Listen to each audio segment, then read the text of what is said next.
Doctor சுகமில்லை என்று சொல்லி அவர் report கொடுத்தாலும் என்னுடைய மனம், என்னுடைய உணர்ச்சிகள், என்னுடைய சரீரம் வலி இருக்குது, வேதனை இருக்குது, நோய் இருக்குது, பலவீனம் இருக்குதுன்னு 1000 விதத்தில் எனக்கு சொல்லி கொண்டிருந்தாலும் அதை காட்டிலும் நான் எதை விசுவாசிக்கிறேன்? அவருடைய தழும்புகளால் நான் குணமானேன் என்று நான் விசுவாசிக்கிறேன். எப்படி அப்படி விசுவாசிக்க முடியும்? என் சரீரம் சொல்லுது நான் பலவீனமா இருக்கிறேன்னு சொல்லி, என் மனம் சொல்லுது டாக்டர் ரிப்போர்ட்டை பாருன்னு சொல்லுது. ஆனா என்னுடைய ஆவி சொல்லுகிறது அவருடைய தழும்புகளால் நான் குணமானேன் என்று சொல்லி. சூழ்நிலை ஒன்று சொல்லுது, வேத வசனம் இன்னொன்றை சொல்லுகிறது. நாம் என்ன சொல்றோமோ அதுதான் நமக்கு நடக்கும். சூழ்நிலை சொல்றதும் நடக்க போறதில்லை, வேத வசனம் சொல்றதுனாலையும் அது நடந்துட போறதில்லை. நான் என்ன சொல்லுகிறேன்? நான் சூழ்நிலையோட சேர்ந்துட்டு சூழ்நிலை சொல்றதை சொல்லிட்டு இருந்தா சூழ்நிலை தான் நடக்கும். நல்ல கவனிங்க. அல்லது வேத வசனம் சொல்லுகிறதோடு சேர்ந்து வேத வசனம் சொல்லுகிறதை நான் சொன்னேன் என்று சொன்னால் வேத வசனம் சொல்றதுதான் நடக்கும். அப்ப நான் சொல்றதுதான் முக்கியம். சூழ்நிலை சொல்லுகிறத நான் சொல்லக்கூடாது, வேத வசனம் சொல்லுகிறதை நான் சொல்ல வேண்டும். சூழ்நிலை சொல்றதுனாலையும் அது ஆட்டோமேட்டிக்கா ஒண்ணு நடந்துட போறதில்லை. நான் அதையே சொல்லிட்டு இருக்கும்போது எனக்கு அது நடக்க ஆரம்பிக்கிறது.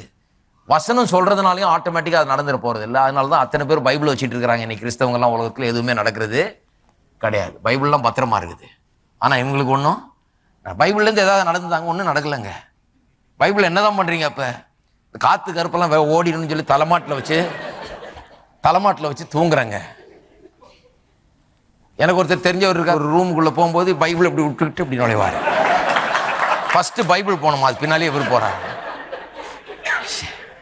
விளையாட்டுக்கு சொல்ல, நானு உண்மையாவே அப்படி ஒரு மனுஷன் இங்க சென்னைப்பட்டினத்துல இருந்தார். பிரசங்கியார். இதெல்லாம் விளையாட்டு இல்லை, ஆதாரபூர்வமா என்னால் நிரூபிக்க முடியும். பைபிளை முன்னால விட்டுட்டு கதவுக்குள்ள விட்டுட்டு அப்புறம் கால் அடி எடுத்து வைப்பாரு.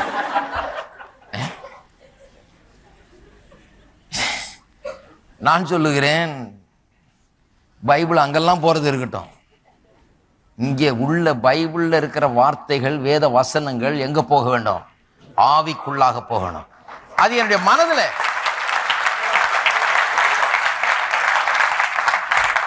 என் மனதுல இருக்க வரைக்கும் அது வேலை செய்ய முடியாது. அது ஷெல்ஃப்ல இருக்கிற விதை மாதிரி. மனதுல இருக்கிற வரைக்கும் அது வேலை செய்ய முடியாது.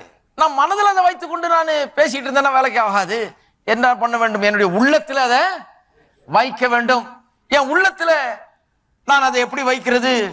உள்ளத்துல எப்படி வைக்கிறதுனா, வேத வசனத்தை தியானிப்பதன் மூலமாக என்னுடைய உள்ளத்துல நான் அதை வைக்க வேண்டும். தேவன் என்ன பண்ணிட்டாரு?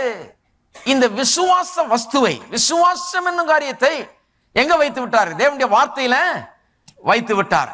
இந்த வார்த்தையில அதை வைத்து விட்டதுனால ஆரஞ்சு பழத்திலிருந்து சாறை எப்படி நான் புளிகிறேனோ அதுபோல தேவனுடைய வார்த்தை எடுத்து நான் அறிக்கை செய்து அல்லது தியானம் பண்ணி தியானம்னு சொன்னா அதையே சொல்லிட்டு இருக்கிறது. கர்த்தர் சொன்னதையே நானும் சொல்லி கொண்டே இருப்பது, அசை போட்டுக்கிட்டே இருப்பது. நான் அசை போட்டு திரும்ப கர்த்தர் சொல்லுகிறதையே சொல்லி இந்த விசுவாசம் என்கிற இந்த அபார ஆவிக்குரிய சக்தியை என்னுடைய ஆவிக்குள்ளாக நான் இறக்க வேண்டும். புளிய வேணும் சார. தேவனுடைய வார்த்தையில இருக்கிற அந்த விசுவாசத்தை என உள்ளத்துக்குள்ள இறங்கும்படியாக அதனுடைய சார், அந்த substance, faith is the substance சொல்லி இருக்குது. அந்த விசுவாச சப்ஸ்டன்ஸ் என்னுடைய உள்ளத்துல இறங்கும்படியாக நான் தினந்தோறும் அதை புளிந்து கொண்டே இருக்க வேண்டும். இருக்கீங்களா? அதான் சொல்லி இருந்த நியாயப்பிரமாண புஸ்தகம், உன் வாயை விட்டு, யோசுவா 1:8, நீ அவைகளின்படி செய்ய கவனமாயிருந்து இரவும் பகலும் அதிலே தியானமாயிருப்பா. இரவும் பகலும் தியானமாயிருப்பான்னா நான் புழிஞ்சிக்கிட்டே இருந்து உள்ள இது இறங்குற வரைக்கும் விடாத அப்படின்னு அர்த்தம். அப்படி செய்யும் போது அப்பொழுது உன் வழியை வாய்க்க பண்ணுவாய். என்னைக்கு இந்த வசனத்தை எடுத்து உங்களுடைய வாயில வைத்து, இந்த வாய் தான் அசை போடுற இடம் பாருங்க. இந்த வாய் தான் மெடிடேஷன்ல ரொம்ப உபயோகப்படுகிறது.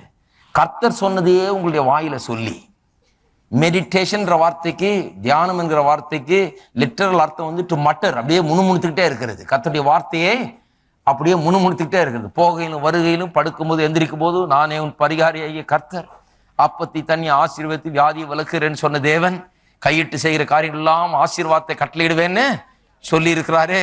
இப்படி நான் வாயை திறந்து கர்த்தருடைய வார்த்தையை முணுமுணுத்துக்கிட்டே இருக்கும்போது, அப்படி செய்து கொண்டே இருக்கும்போது என்ன பண்ணுகிறது, இந்த விசுவாசத்தின் சார் எனக்கு உள்ள என்னுடைய இருதயத்துக்குள்ள இறங்கி விடுகிறது, என்னுடைய ஆவிக்குள்ளாக இறங்கி விடுகிறது.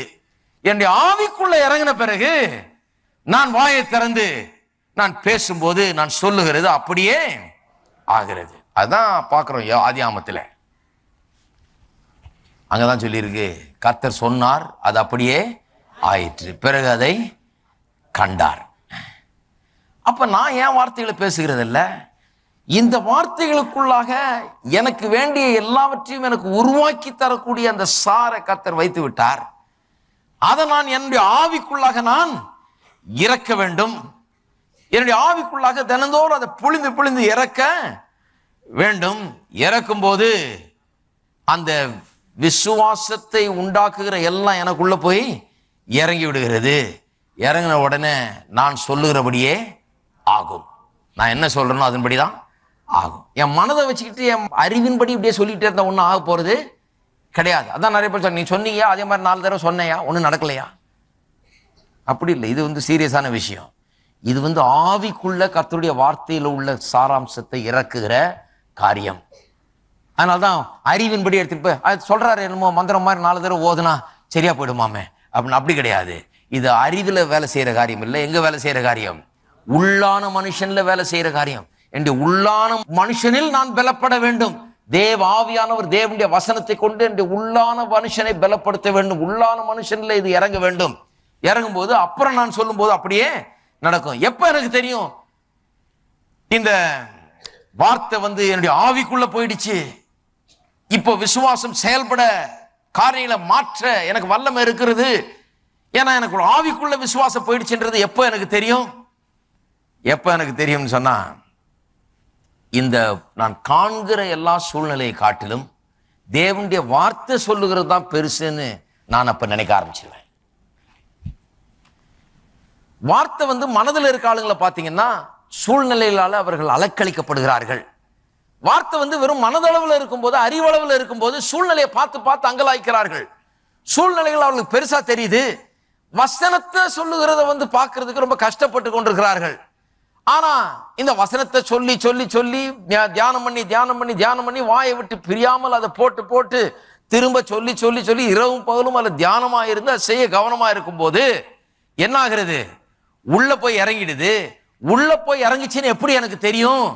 முதல்ல சூழ்நிலை பெருசா தெரிஞ்சது, வார்த்தை சின்னதா தெரிஞ்சது. உள்ள போய் இறங்கின பிறகு வார்த்தை இப்பொழுது பெருசா தெரியுது, சூழ்நிலை ஒன்றுமே இல்லாத போல தெரிகிறது.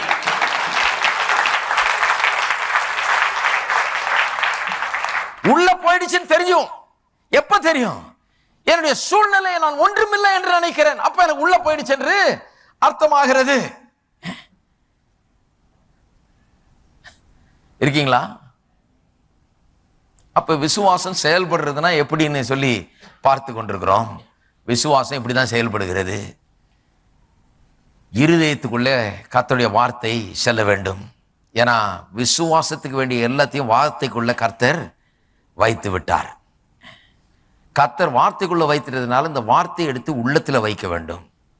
இது நான் பண்ணும் இன்வெஸ்ட்மெண்ட், என்னுடைய வாழ்க்கையில நான் பண்ணும் முதலீடு. நாளைக்கு நான் நன்றாக இருப்பதற்காக இன்றைக்கு ஒரு முதலீடு பண்றேன். என்ன பண்ற முதலீடு?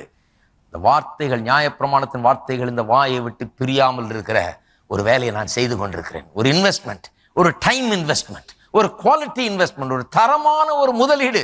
என்னுடைய நேரத்தையும் என்னுடைய முயற்சியும் இதுல நான் ஈடுபடுத்துகிறேன். கர்த்தருடைய வார்த்தையை எடுத்து என்னுடைய வாயில போட்டு அசை போட்டு இரவும் பகலும் அதுல தியானமா இருந்து இதை இறக்கி கொண்டே இருக்கிறேன். இன்வெஸ்ட்மெண்ட்னா என்ன? நாளைக்காக இன்றைக்கு நீங்கள் செய்கிற ஒன்றுதான் இன்வெஸ்ட்மெண்ட். கடன்னா என்ன? எல்லாரும் கடன் இருக்குதா? நான் கடன்னா என்னன்னு விளங்கல. கடன்னா என்ன? நாளைய பற்றி கவலைப்படாமல் இன்றைக்கே சந்தோஷத்தை அனுபவிக்க வேண்டும். நாளைக்கு பற்றி பரவாயில்ல அப்புறம் பார்த்துக்கலாம், அதுதான் கடன். இன்னைக்கு வேலை ஆகணும், இன்னைக்கு கடன் வாங்கி சாப்பிட்டுலாம், நாளைக்கு அப்புறம் நாளைக்கு வேற எங்கேயா வாங்கிக்கலாம், அப்புறம் பார்த்துக்கலாம், அதுதான் கடன். நிறைய பேர் சொல்றாங்க ஆவிக்குரிய விதத்துல கடன்ல இறங்கி கொண்டிருக்கிறார்கள். ஆவிக்குரிய வாழ்க்கையில வெற்றி பெற வேண்டும் என்று சொன்னால், விசுவாசத்துல வெற்றி வாழ்க்கையை வாழ வேண்டும் என்று சொன்னால் இன்வெஸ்ட்மெண்ட் பண்ண வேண்டும். நிறைய பேர் எப்படி இருக்கிறாங்கன்னா எங்க பிரதர் கோயிலுக்கு போறது, எங்க டேப்பை கேட்கறது, எங்க சத்தியத்தெல்லாம் கேட்கறது? ஒரு நாள் ஃப்ரீயா இருக்குது ஞாயிற்றுக்கிழமை, போய் கொஞ்சம் கிரிக்கெட் விளையாடுவோம், போய் இந்த கிரிக்கெட் மேட்சை பார்ப்போம், எதையாவது ஒன்று பண்ணுவோம். இந்த ஒரு நாள் தான் ஃப்ரீ இருக்குது, அன்னைக்கு கொஞ்சம் படுத்து தூங்குவோம். இந்த ஒரு நாள் தான் ஃப்ரீ இருக்குது. ஒருத்தர் அது ஓய்வு நாள்னு சொல்லியிருக்கு பிரதர், அதனால ஓய்வு எடுக்கிறேன். இல்ல இல்ல இல்ல, அது எங்க கொண்டு போய் விடும்னா, இப்படி ஓய்வு எடுத்துக்கிட்டே இருந்தா, கர்த்தருடைய வார்த்தையை கவனிக்காமலே இருந்தா, இதை பற்றி ஒன்றுமே கருத்தில் எடுத்துக்கொள்ளாம இதை பெருசா நினைக்காம அப்படியே போய்கிட்டு இருந்தா, நாளைக்காக நீங்க எதுவுமே இன்வெஸ்ட் பண்ணவில்லை. நாளைக்கு வரப்போகிற, உங்களை எதிர்நோக்கி வரப்போகிற எல்லா விதமான பிரச்சனைகள், தேவைகள், இதுக்கெல்லாம் ஆயத்தமாகிறதுக்கு இன்வெஸ்ட்மெண்ட் நீங்க ஒண்ணுமே பண்ணாமல் விட்டு விடுகிறீர்கள். நாளைக்கு வரப்போகிற புயல்கள், பிரச்சனைகள், வெள்ளங்கள், இதிலெல்லாம் அசையாமல் நிற்கும்படியாக, இதையெல்லாம் ஜெயிக்கும்படியாக இன்னையிலிருந்து இன்வெஸ்ட்மெண்ட் பண்ணி கொண்டு வந்தீங்கன்னா, இன்வெஸ்ட்மெண்ட் ஸ்ட்ராங்கா இருந்ததுன்னா எப்பேற்பட்ட டவுன்ஃபாலையும் நம்ம சந்திக்க முடியும், எப்பேற்பட்ட பிரச்சனைகளை சந்தித்து மேல வர முடியும். அப்ப அந்த பிரச்சனை வர நேரத்துல டாப்ல இருப்போம், நம்ம ரெடி, பாத்துக்கலாம். நிறைய பேருடைய பிரச்சனை என்னன்னா, ஒண்ணுமே பண்றது கிடையாது, இந்த ஃபெய்த் இன்வெஸ்ட்மெண்ட் பண்ணுகிறது கிடையாது. நியாயப்பிரமாணத்தின் வசனம் இந்த வாயை விட்டு பிரியாது இருப்பதான்னு சொல்லிருக்கு, அதில் வேலையில இறங்குறது கிடையாது, இதை ஒர்க் பண்றது கிடையாது, இதை வாயில போடுறது கிடையாது, இதை முணுமுணுக்கிறது கிடையாது, இதை பேசுறது கிடையாது, தியானிக்கிறது கிடையாது, இதை உள்ளத்துல வைக்கிறது கிடையாது. பிரச்சனை அலை போல வெள்ளம் போல சூழ்ந்துட்ட பிறகு அப்புறம் ஐயோ கொய்யோ கொய்யோன்னு கத்திட்டு இருப்பாங்க. ஆண்டவரே பிரதர், நிச்சயமா ஒரு மிரக்கல் தான் நடக்குதும் பிரதர் அப்படிம்பாங்க. கர்த்தரும் கிருபை உள்ளவர் பாருங்க, அநேக நேரத்துல கர்த்தர் அற்புதமாய் ரட்சிக்கிறார், விடுவிக்கிறார், எல்லாம் பண்றாரு. ஆனா இதையே வாழ்க்கையா வச்சுக்க கூடாது. எப்படி வேணும், நாளைக்கு எப்படி நான் வாழப்போகிறேன், வெற்றிகரமாய் வாழப்போகிறேன் என்பதற்கு இன்றைக்கு அதுக்கு இன்வெஸ்ட்மெண்ட் பண்ண ஆரம்பிச்சிடணும். நீங்க பண்ணக்கூடிய இன்வெஸ்ட்மெண்ட்ல, நான் பணத்தை பற்றி பேசல, அந்த இன்வெஸ்ட்மெண்ட்டை பற்றி பேசல, அதுவும் நல்லதுதான், பட் அதை பற்றி பேசிக்கொள்ளல. அது என்ன சொல்றேன் நான், எந்த இன்வெஸ்ட்மெண்ட் ரொம்ப முக்கியம், கர்த்தருடைய வார்த்தையிலே உங்கள் நேரத்தை நீங்கள் செலவழிக்கிற அந்த இன்வெஸ்ட்மெண்ட் எல்லா இன்வெஸ்ட்மெண்ட்டை காட்டிலும் பெரிய இன்வெஸ்ட்மெண்ட். ஏனென்று சொன்னால் உங்கள் வாழ்க்கையை அது வெற்றிகரமான வாழ்க்கையாக்கும்.